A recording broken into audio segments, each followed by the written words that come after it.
And I think these students did a wonderful job recognizing everyone today, and they represent the patriotic spirit that is alive and well here in the Smyrna School District. If you could give them one more round. Thank you.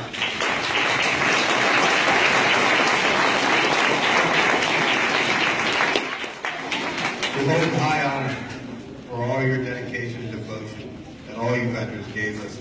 Continue to give of yourselves to service our country.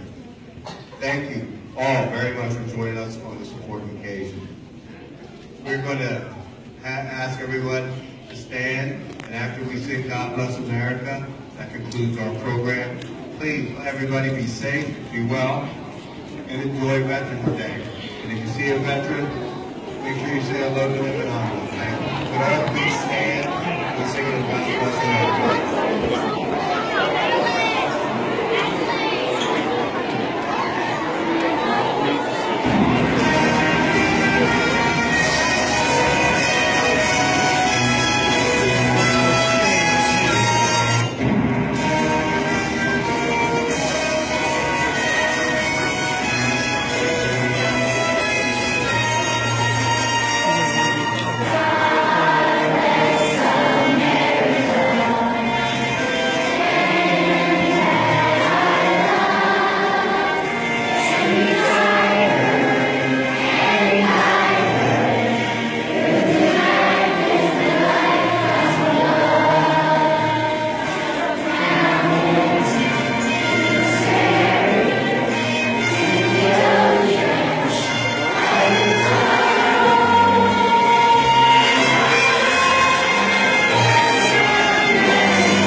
Hello everybody, welcome to today's virtual tour.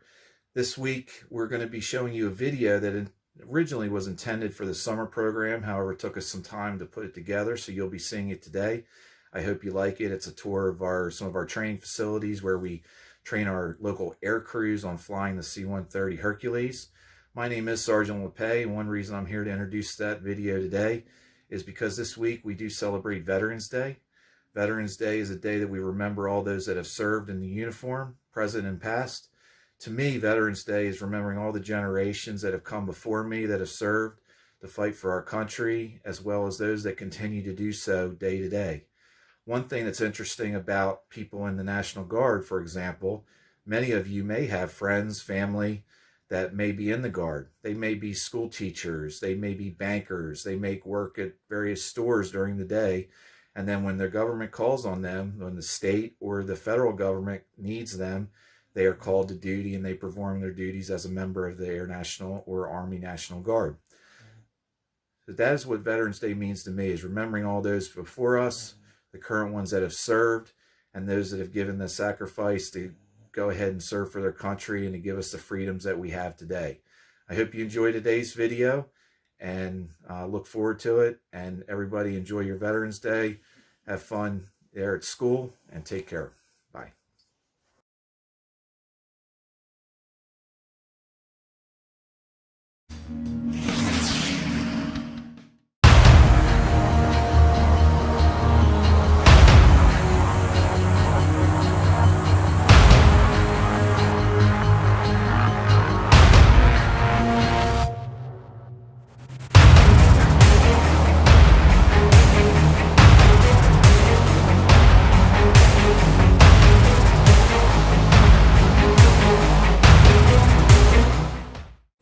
My name is Tech Sergeant Eric Lauppe. I'm Loadmaster in the 142nd Airlift Squadron, 166 Airlift Wing. I'm here with my son today, Gage. We're going to go ahead, we're going to take a tour. We're going to look in at a simulator we have here on site. We're going to talk to some people that fly on the C-130s. Okay, at 60, you're going to feel the controls jump back into your hands a little bit. That's flying airspeed. There you go. I'm going to pull back. Look at that, we're flying. You did it. When we get in the air, we can actually bring the wheels up into the airplane so they're not out there causing drag. So you see that handle right there? It looks like a little tire. Go ahead and swipe that up. Yep, just swipe it up. There you go, gear up. And now you ready to fly? Okay, co-pilot 2. Controlling it. Senior Airman Bon Cristiano, Aircraft Loadmaster, 142nd Airlift Squadron, Delaware Air National Guard. So the primary responsibilities of an aircraft loadmaster are to maintain weight and balance on the aircraft, manage loading and offloading operations, and take part in airdrop operations. So a little bit about why I joined personally. I joined for some of the college benefits because I am going to school full time. You get to see a lot of really cool things while you're out there doing this job. I mean, I've traveled the world. I've gone to Europe on different missions that we've been on and saw things that I never thought I'd be able to see. And you really get a sense of fulfillment when you actually are doing the job because you get to see the direct impact that you have on the mission every day that you show up to work. Hello, my name is Master Sergeant Steve Verdinelli, Flight Engineer Instructor with the 166 Operations Support Squadron, 166 Airlift Wing, Newcastle, Delaware. I joined the Delaware Air National Guard in 2010 to become a flight engineer, and it's the best job I've ever had. Some of the things that we do with that airplane are humanitarian missions where we get to help people on their worst day for a better tomorrow. We perform airdrop where we'll actually open the back and throw stuff out to people on the ground that need it. And we get to move an aeromedical evacuation squadron around, which basically turns us into a flying hospital. With that capability, we can go to anywhere in the world and help people. Why I joined, I've always been proud of my country. I love the military. It's a part of who I am. And to get the opportunity to be a part of this aircraft and a crew with a team that makes the world a better place was what I always wanted to do.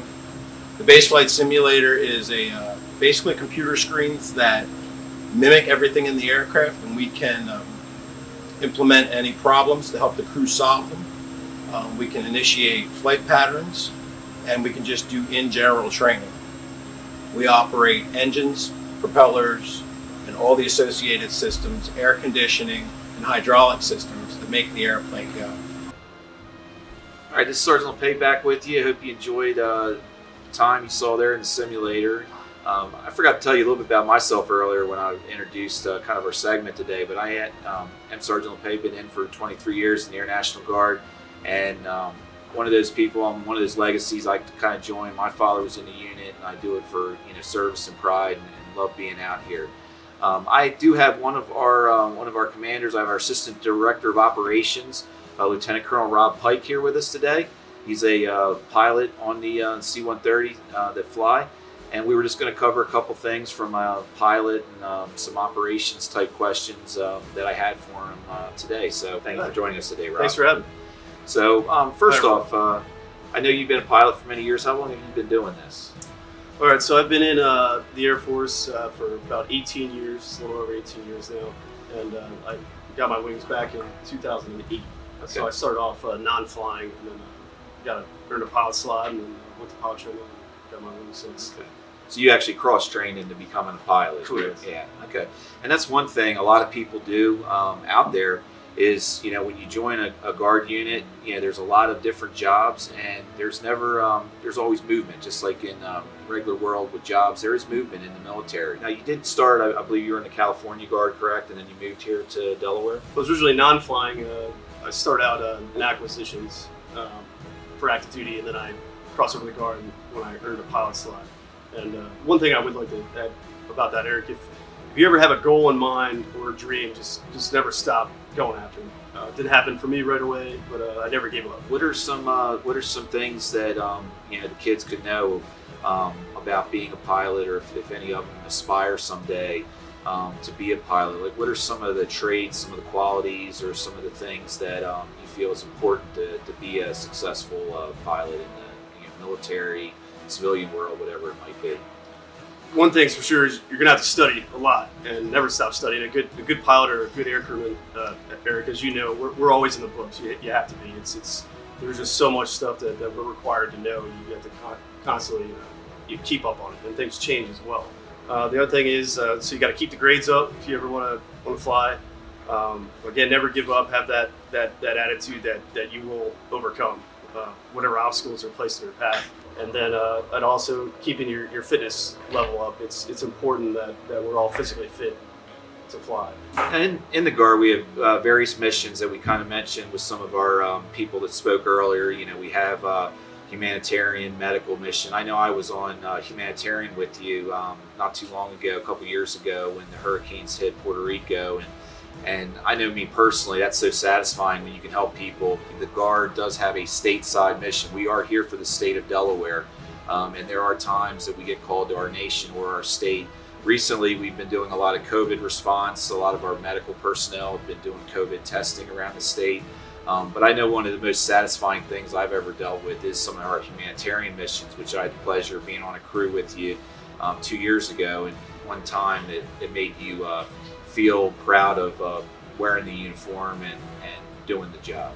Definitely helping others. So going back a little bit to when I was in California, I was in a rescue C-130 unit out there, and for me, rescuing, bringing people supplies that are in need. And when we have a mission out there, going back to the hurricanes that you mentioned, we had to deliver critical supplies and get people out of harm's way. I appreciate you taking the time. Is there anything you'd like to say in closing, sir? Thanks for having me today, and again, never quit. You want something bad enough, you can make it happen. I'd like to thank everybody for your attention as we've done this. It's been a pleasure for us to do this. We hope you learned a little bit about your local Delaware National Guard. Thanks to Aaron Sokolowski for requesting this, and I hope that the teachers and students all get something out of this. And we really appreciate your attention and your time. Thank you very much.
Veteran, see the veteran, oh so brave, oh so brave. We thank you for your service. We thank you for your service. You're so strong. You're so strong. We remember.